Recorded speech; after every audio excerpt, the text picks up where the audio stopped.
147 கோடி இந்திய மக்களின் ஒரு குடிமகன், சாமானியன் நான். அன்பு நெஞ்சங்களுக்கு சாமானியனின் வணக்கங்கள். 24/3/2026 முக்கிய நிகழ்வுகளை நாம் பார்க்கலாம். காலையில் தொடங்கி மதியத்துக்குள் முடிந்த கூட்டணி தொகுதி பங்கீடு. தமிழகத்தில் ஏப்ரல் 23ஆம் தேதி நடைபெற இருக்கின்ற தேர்தலுக்கான கட்சிகள் மும்முரமாக வேலை செய்து கொண்டிருக்கிறது. ஒவ்வொரு கூட்டணியிலும் ஒவ்வொரு கட்சியை சேர்க்க பெரும்பாடு பட்டு வருகின்றனர். அனைத்து இந்திய அண்ணா திராவிட முன்னேற்ற கழக தலைமையிலான தேசிய ஜனநாயக கூட்டணி கட்சிகளுக்கான தொகுதி பங்கீடு காலையில் பேச தொடங்கி மதியத்துக்குள்ள எல்லா பங்கீடுமே முடிஞ்சு இறுதியாக அதிமுக கூட்டணியில் பாஜக 27 இடங்களும், பாமக 18 இடங்களும், அமமுகவுக்கு 11 இடங்களும் பேசி முடிவு பண்ணியிருக்காங்க. மீதியுள்ள தொகுதிகளில் அனைத்து இந்திய அண்ணா திராவிட முன்னேற்ற கழகம் போட்டியிடும்னு சொல்லியிருக்காங்க. இந்த அனைத்து இந்திய அண்ணா திராவிட முன்னேற்ற கழக சின்னத்தில் வேறு ஏதாவது கட்சிகள் போட்டியிடுமான்றது வரக்கூடிய காலகட்டங்களில் பார்க்கலாம். திமுக தலைமையிலான கூட்டணியிலையும் விடுதலை சிறுத்தைகள் கட்சியும் இப்போ அதனுடைய தொகுதி பங்கீடும் முடிஞ்சிடுச்சு. அதனால் இப்போதைக்கு திமுக மற்றும் அதிமுக கூட்டணியில் எந்தெந்த கட்சிகள் இருக்கின்றன, எத்தனை கட்சிகளுக்கு எந்தெந்த சட்டமன்ற தொகுதிகள் ஒதுக்கீடு அப்படின்ற எல்லா விவரங்களும் இன்னும் வரக்கூடிய நாட்களில் நம்மளுக்கு தெரிஞ்சிடும். அதனால் இனி வரக்கூடிய நாட்களில் இருக்கக்கூடிய தேர்தல் ஏற்கனவே ஏப்ரல் மாத வெயில் சுட்டெரிக்கும்னா இந்த அரசியல் காலத்தினால நிச்சயமாக தமிழகத்தில் இன்னும் சூடாகவே இருக்க போகிறது. நம்ம வரக்கூடிய காலங்களில் நம்ம அதனுடைய சூட்டை எவ்வாறு நம்ம தணித்து கொள்ளலாம்ன்றதையும் நம்ம பார்க்கலாம். பெட்ரோல் கேஸ் தடையின்றி கிடைக்க ஏற்பாடுன்னு பிரதமர் மோடி அவர்கள் சொல்லியிருக்காங்க. கிட்டத்தட்ட ஒரு 10-15 நாட்களாக நடைபெறக்கூடிய ஈரானுக்கு எதிரான போரில் அமெரிக்காவும் இஸ்ரேலும் கைகோர்த்து ஈரானை தாக்குதல் நடத்தினாங்க. ஈரான் படிஞ்சிடும் அப்படின்னு நினச்சிட்டு இருந்த அவங்களுடைய எண்ணங்கள் எல்லாமே தகர்க்கும் விதமாக ஒவ்வொரு நாளும் ஈரான் ஒவ்வொரு புது புது உத்திகளை கொண்டு ஒவ்வொரு இடத்தை தாக்கிட்டு வராங்க. இதனால் மேற்கு ஆசியாவில் ஒரு போர் பதட்டம் இருந்துகிட்டே இருக்குது.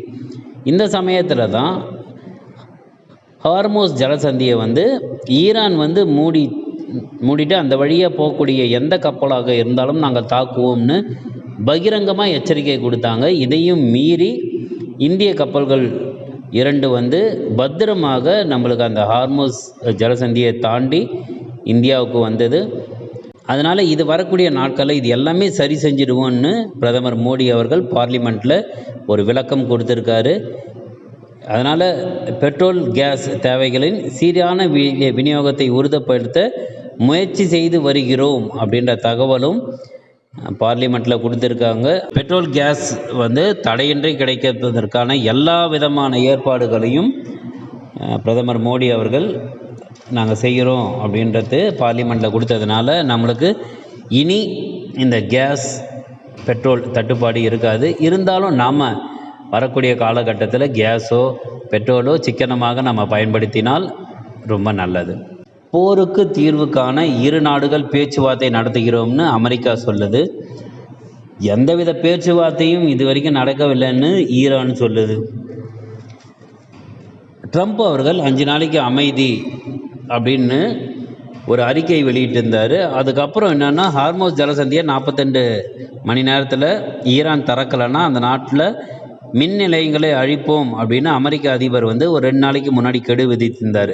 ஆனால் ஈரான் அதுக்கு எதுவுமே செவி சாய்க்கிற மாதிரி இல்லை. என்ன நீ பண்ணவையோ பண்ணுன்ற மாதிரி தான் இந்த 2 நாளும் அந்த 48 மணி நேரம் கெடு முடிஞ்சது. அதுக்கப்புறம் ட்ரம்ப் அவர்கள் என்ன பண்ணாங்கன்னா, நாங்கள் இந்த போருக்கு தீர்வு காண்றதுக்காக நாங்களும் ஈரானும் நம்ம பேச்சுவார்த்தை நடத்துகிறோம் அந்த போருக்கு தீர்வு காண்பதற்கு அப்படின்னு பகிரங்கமாக அறிவித்தார். ஆனால் ஈரான்லேருந்து அந்த மாதிரி எந்த விதமான பேச்சுவார்த்தையும் நடக்கலை. போருக்கு நீங்கள் தயாராக இருந்தால் நாங்களும் தயாராக இருக்கிறோம், நீங்கள் நிறுத்த மாட்டீங்கன்னா நாங்களும் நிறுத்த மாட்டோன்ற மாதிரியான ஒரு போக்கு வந்து ஈரானில் இன்றைக்கும் கடைபிடிச்சிட்டு வராங்க. அதனால் இந்த போர் நடைபெறக்கூடிய இந்த சூழ்நிலையில் அமைதி எப்போ திரும்பும்ன்றது மத்திய கிழக்கு நாடுகள்லையா இருக்கட்டும், இல்லை மேற்காசியாவிலையாக இருக்கட்டும், இவங்க எல்லாருக்குமே இன்ன வரைக்கும் ஈரான், இஸ்ரேல், அமெரிக்கா இவங்க 3 பேர் இருக்கக்கூடிய போர் வந்து அந்த 3 நாடுகளுக்கு மட்டும் பாதிப்பாக இருந்தால் பரவாயில்ல. ஆனால் இந்த கச்சா எண்ணெய், பெட்ரோலு, டீசல், கேஸு இவை எல்லாமே மற்ற நாடுகளுக்கு இப்போ செல்ல முடியாமல் இருக்கிறதுனால பல நாடுகளில் பல இடங்களில் இந்த தட்டுப்பாடு அதிகமாக இருக்கிறதுனால அத்தியாவசிய பொருளுடைய விலைகளும் ஏற்றம் அளிக்கிறது. இதனால் பெரும்பான்மையான மக்கள் அவதிப்படுகின்றார்கள். இது இரு நாடுகளுக்கு நடைபெறக்கூடிய பிரச்சனைன்னு நம்ம எடுத்துட்டாலும் இது வந்து உலகம் முழுவதும் இது வந்து பிரதிபலிக்கிறது.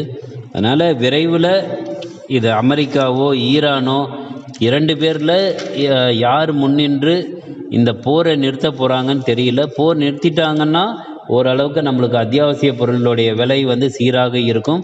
அப்படி இல்லைன்னா மற்ற நாடுகளுக்கு நேர்ந்த மாதிரி விரைவில் இந்தியாவிலையும் அத்தியாவசிய பொருளுடைய விலை நிச்சயமாக ஏறக்கூடும். எல்லாவற்றிற்கும் இந்த பெட்ரோலு, டீசல் விலை அதிகரித்ததை காரணமாக காட்டி இது மாறுவதற்கான வாய்ப்புகள் உண்டு. யாராவது ஒரு தலைவர் பேட்டி கொடுக்குறாரு அப்படின்ற மாதிரி இருந்தாலோ, அல்லது யாராவது ஒரு தலைவர் விமான நிலையத்திலேயோ அல்லது வேறு இடங்கள்லேயே எங்கேயாவது காணும்போது அரசியல்வாதிகள் பத்திரிகையாளர் சந்திப்பு மூலமாக அவர்கள் பேட்டி அளிப்பாங்க.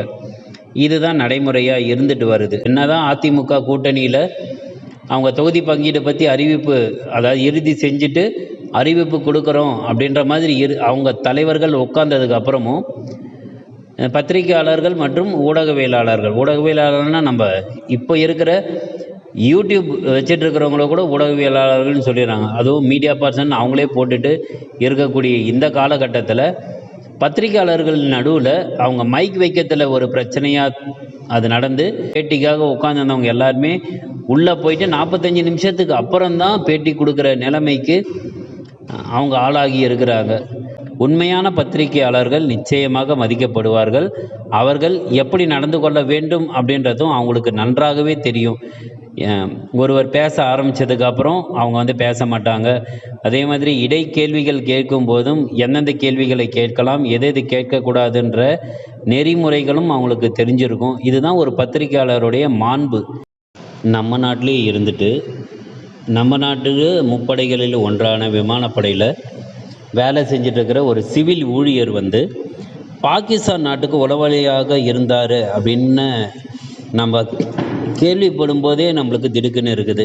துரந்தர் படத்தில் இந்தியாவிலிருந்து சென்ற ஒருத்தர் வந்து பாகிஸ்தான்லேயே போயிட்டு இந்த மாதிரி வேலைகளை செஞ்சாருன்னு நம்ம படத்தில் பார்க்குறத விட இப்போ நேரில் அஸ்ஸாமில் சாபுவா அப்படின்ற ஒரு இடத்துல சிவில் ஊழியராக வேலை செய்கின்ற சுமித்குமார் அப்படின்றவர் 2023 பாகிஸ்தானுக்கு உளவாளியாக செயல்பட்டு வந்தாருன்றது தெரிய வரும்போதே நம்மளுக்கு ரொம்ப அதிர்ச்சியாக இருக்குது. ஆனால் ராஜஸ்தான் உளவுத்துறையினர் வந்து ஜெய்சல்மாரில் பாகிஸ்தான் உளவாளியாக செயல்பட்ட ஒருத்தரை கைது செஞ்சு அவரை கிடுக்குப்பிடி விசாரணை செய்யும்போது அவர் வந்து சுமித்குமார் பற்றிய தகவல்களை சொல்லியிருக்காங்க.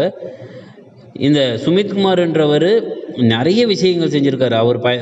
அவருடைய பெயரில் பதிவு செய்யப்பட்ட செல்ஃபோன் நம்பர்களை பயன்படுத்தி பாகிஸ்தானியங்களுக்கு சமூக ஊடக கணக்குகளை உருவாக்குறதா இருக்கட்டும், அவங்களுக்கு பாதுகாப்பான தகவல் தொடர்புக்கு வழிவகுத்ததாக இருக்கட்டும், இந்த மாதிரி நிறைய விஷயங்கள் செஞ்சுருக்காங்க.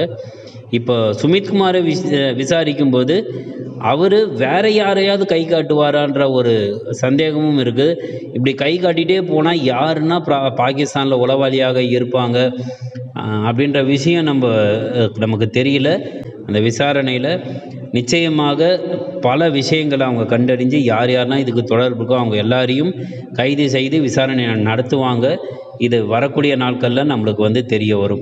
மாணவர்களுடைய அட்டகாசம், நாங்கள் படிக்கும்போது எக்ஸாம் முடிஞ்சதுன்னா கடைசி நாளில் வந்து என்ன பண்ணுவோன்னா, எக்ஸாம் முடிஞ்சிடுச்சு அப்படின்றத ஒரு உற்சாகத்தின் வெளிப்பாடாக என்ன பண்ணுவோன்னா ஒருவர் மேலே ஒருவர் இங்க் அடிச்சுப்போம். இதுவும் வந்து ஆண்கள் மட்டும்தான் இது வந்து நடக்கும். எக்காரணத்தை கொண்டும் ஆண்கள் பெண்கள் பக்கமே போக மாட்டாங்க. ஆனால் இப்போது நேற்று ப்ளஸ் டூவோட பொதுத் தேர்வு வந்து சில சப்ஜெக்ட்ஸுக்கு முடிஞ்சிச்சு. அவங்க முடித்ததுக்கு வந்து செங்கம் அரசு ஆழ்நிலைகள் மேல்நிலைப் பள்ளியில் ப்ளஸ் டூ பொதுத் தேர்வு நேற்று முடிஞ்சது. ஒரு 250 பேர் தேர்வு எழுதின அந்த ஸ்கூலோடைய கடைசி எக்ஸாம் முடிஞ்சதுக்கப்புறம் இந்த பள்ளி வளாகத்தில் இருந்து, அதாவது 3வது மாடியிலேருந்து சில ஸ்டூடெண்ட்ஸ் வந்து என்ன பண்ணியிருக்காங்க, பெஞ்சை மேலேருந்து தூக்கி கீழே போட்டு அட்டகாசத்தில் ஈடுபட்டிருக்காங்க. இதில் வந்து என்னென்னா, தனியார் அந்த பள்ளி மாணவர்களை அந்த பள்ளியில் இருக்கிறவங்க கூட்டும் போயிட்டுருக்காங்க. அரசு பள்ளியில் படிக்கக்கூடிய மாணவிகள் எல்லாமே பீதியுடன் சாலையில் செல்லும் நிலை வந்து ஏற்பட்டிருக்கு. இது எந்த போக்கை வந்து கடைபிடிக்கிறாங்கன்றது மாணவர்களுக்கு தெரியல. மனநிலை அவங்களுக்கு வருது. இந்த மனநிலைக்கு யார் காரணம்? சமூகமா, ஆசிரியர்களா, பள்ளியா, இல்லை அவங்க பெற்றோர்களா? இந்த மாதிரி நிறைய கேள்விகள் நம்ம கேட்கக்கூடிய வாய்ப்பு நம்மளுக்கு ஏற்படுகிறது. இந்த எண்ணம், அதாவது உடைக்கணுன்ற ஒரு எண்ணம் வந்து எப்படி மாணவர்கள்கிட்ட இருக்குதுன்றது தெரியல. அந்த ரீல்ஸ் மோகத்தினால ரயில்வே ஸ்டேஷன் பக்கத்துலேயே ஒருத்தர் அடித்ததாக இருக்கட்டும், இந்த மாதிரி பல்வேறு செயல்களை வந்து இன்றைய மாணவர்கள் செய்யும் பொழுது இந்த கல்வி அவங்களுக்கு எப்படி சென்று சேர்கிறது, செல்ல போகிறதுன்றது இன்னும் புதிராகவே இருக்கிறது. பார்க்கலாம் ஏதாவது மாற்றங்கள் ஏற்படுகிறதான்னு. புதுச்சேரியில் சட்டசபை தேர்தல் வந்து ஏப்ரல் 9ஆம் தேதி நடக்க இருக்குது. 16ஆம் தேதியிலேருந்து வேட்புமனு தாக்கல் செய்து நேற்று கடைசி நாள். நேற்று மட்டுமே 380 வேட்புமனுக்கள் தாக்கல் செய்யப்பட்டது. மொத்தம் 515 வேட்புமனுக்களை 445 பேர் தாக்கல் செய்திருந்தான்னு அதிகாரப்பூர்வ அறிவிப்பு வந்திருக்கு. அதே மாதிரி சாத்தான்குளம் லாக்அப் டெத்து வந்து பரபரப்பாக பேசப்பட்டதுக்கு 9 போலீஸ்காரர்களும் குற்றவாளிகள் அப்படின்னு ஹைகோர்ட் கிளை நீதிபதி வந்து உத்தரவு கொடுத்துருக்காங்க. மார்ச் 30 வந்து அவங்களுடைய தண்டனை அறிவிப்புன்னு சொல்லியிருக்காங்க. நிறைய பேர் வந்து வாக்களிக்கிறதுக்கே தவறுகின்ற இந்த காலகட்டத்திலும் 104 வயதுடைய கேரளாவை சேர்ந்த பாகிரதி பிள்ளை, இவங்க கொல்லம் மாவட்டத்தில் இருக்கிற சாஸ்தம் கோட்டா பகுதியை சேர்ந்தவர்கள். அவங்க வந்து கண்டினியூஸாக இது வரைக்கும் எல்லா தேர்தல்லையும் அவங்க வந்து வாக்களிச்சுட்டு வராங்க. இந்த தேர்தல்லையும் அவங்க வாக்களிப்பாங்க. அவங்கள போல எல்லாருமே வாக்களித்தா இந்த தேர்தல் மட்டுமில்லை, எல்லா தேர்தலிலும் ஜனநாயக கடமையை ஆற்றுவதற்கான வாய்ப்புகள் கிடைக்கும். கடைசியாக வந்து இதுதான் ஜனநாயகம் அப்படின்னு பிரதமர் அவர்கள் ஒரு டீனேஜ் பையனோட எடுத்த செல்ஃபி இன்னைக்கு பிரபலமாக இருக்குது. இத்தாலி பிரதமர் ஜியார்ஜியா மெலோனி வந்து நீதித்துறையில் சீர்திருத்தம் தேவை அப்படின்னு ஒரு கருத்து கொண்டு வாக்கெடுப்பு நடத்தினார். அதில் வந்து ஒரு செல்ஃபி எடுத்த பையன் வந்து உங்கள் மனநிலைக்கு எதிராக நான் வாக்களித்தேன் அப்படின்னு சொன்னதுக்கு அப்புறமும் அந்த ஸ்டூடெண்ட் கூட ஒரு செல்ஃபி எடுத்து பகிர்ந்தது ரொம்ப பிரபலமாக இருக்குது. 24/3/2026 முக்கிய நிகழ்வுகளை பார்த்துவோம். மீண்டும் அடுத்த பதிவில் வேறு சில தகவல்களோடு உங்களை சந்திக்கிறேன். நான் உங்கள் சாமானியன்.